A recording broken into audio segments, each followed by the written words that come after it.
Hello les amis, je vous retrouve pour une nouvelle vidéo sur le football espagnol et la Coupe du Roi et je vais vous présenter le match Atlético de Madrid contre Real Madrid, c'est le grand derby de Madrid, encore une fois parce qu'ils se sont affrontés en ce moment, ils n'arrêtent pas d'ailleurs, ils viennent de s'affronter en Super Coupe d'Espagne où le Real avait gagné 5 buts à 3 hein.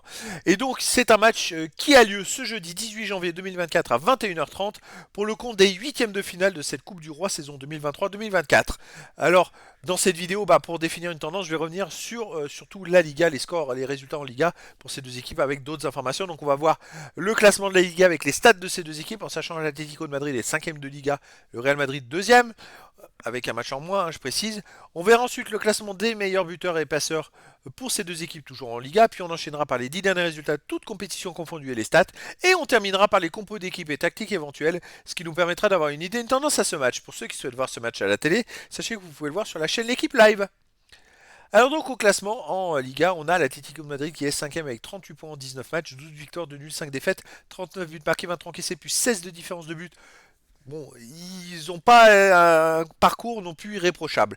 Le Real Madrid de son côté est deuxième avec 48 points en 19 matchs, 15 buts, 15 victoires, 3 nuls, une défaite, 40 buts marqués, 11 encaissés, plus 29 de différence de but.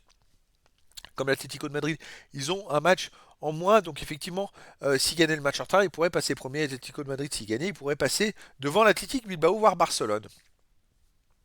Donc à noter que le Real Madrid, la seule défaite qu'ils ont cette année en Liga, c'était justement Atlético de Madrid où ils avaient perdu 3 buts à 1. Ça c'est important quand même. Au niveau des buteurs, pour le Real, on a Bellingham avec 13 buts, l'Atlético de Madrid, on a Morata avec 12, Griezmann 11, après pour le Real, Rodrigo 7, Roselu 5, Vinicius Junior 4, et pour l'Atlético Correa 4, et puis plein de joueurs à 3, 2 et 1 but pour les deux équipes. Pour les passeurs décisifs, Kroos pour le Real est à 6, 2 pour les Niguez, 4 de l'Atlético de Madrid pour le Real, on a Francisco Garcia et Modric, et Rodrigo à 4, après il y a plein de joueurs à 3, 2 et une passe pour les deux équipes. Les 10 derniers résultats, toutes compétitions confondues, l'Atlético de Madrid, c'est 5 victoires, nuls, 4 défaites, 20 buts pour 18 contre, plus 2 différences de but. Ils sont quand même sur ces 4 défaites perdus 2 fois à 4-3 à Riron, serré, 3-5 contre le Real Madrid en Supercoupe. Bon, en marquant 3 buts, ils perdent 2 fois, voilà. Mais sinon, chez eux, on va prendre que les matchs à domicile, ils restent sur une victoire contre Séville, 1-0. Une nulle contre Crétafé, 3-3. Une victoire contre la Lazio de Rome, 2-0, une victoire contre Almeria, 2-1. Sur les 4 derniers matchs à domicile, c'est 3 victoires, 1 nul, mais c'est très fort l'Atlético de Madrid à domicile. Le Real, sur les 10 derniers matchs, 9 victoires, 1 nul, aucune défaite, 28 buts marqués, 11 encaissés, plus 17 de différence de but. Le Real, il survole tout. Il reste même sur 7 victoires dessus, toutes compétitions confondues. Ça marche très fort et il marque beaucoup de buts. À l'extérieur, il reste sur une victoire à Randina en Coupe du Roi, 3 buts à 1. Une victoire à Alaves, 1-0. Une victoire à Union Berlin en Ligue des Champions 3-2. Un nul au Real Betis, un partout.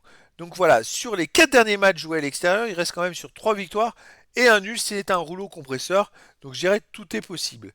Au niveau des compos d'équipe et tactique pour l'Atlético de Madrid, ça serait du 3-5-2 et gardien au black, défense Savic, Jiménez, Hermoso, milieu de terrain, Lorente de Paul, Coquet, Saul, Ligno, attaquant Morata et Griezmann. Et pour la Real Madrid, ça serait du 4-3-1-2 en tactique avec gardien Luna, défense Carvaral, Rudiger, Nacho, Mendy, milieu de terrain Valverde, Chouameni, Modric, milieu offensif Bellingham, attaquant Rodrigo et Vinicius Junior. Donc voilà les amis, le décor est planté entre ces deux équipes qui se retrouvent une nouvelle fois à s'affronter. Il y a toujours beaucoup de spectacles et beaucoup de buts. Ça va être un énorme match les amis, donc je vous donne rendez-vous ce jeudi 18 janvier 2024 à 21h30 pour le match de 8ème de finale de la Coupe du Roi saison 2023-2024. L'Atlético de Madrid, le 5ème de Liga, reçoit le Real Madrid, le 2ème de Liga. Voilà les amis, je vous dis à très bientôt pour une nouvelle vidéo.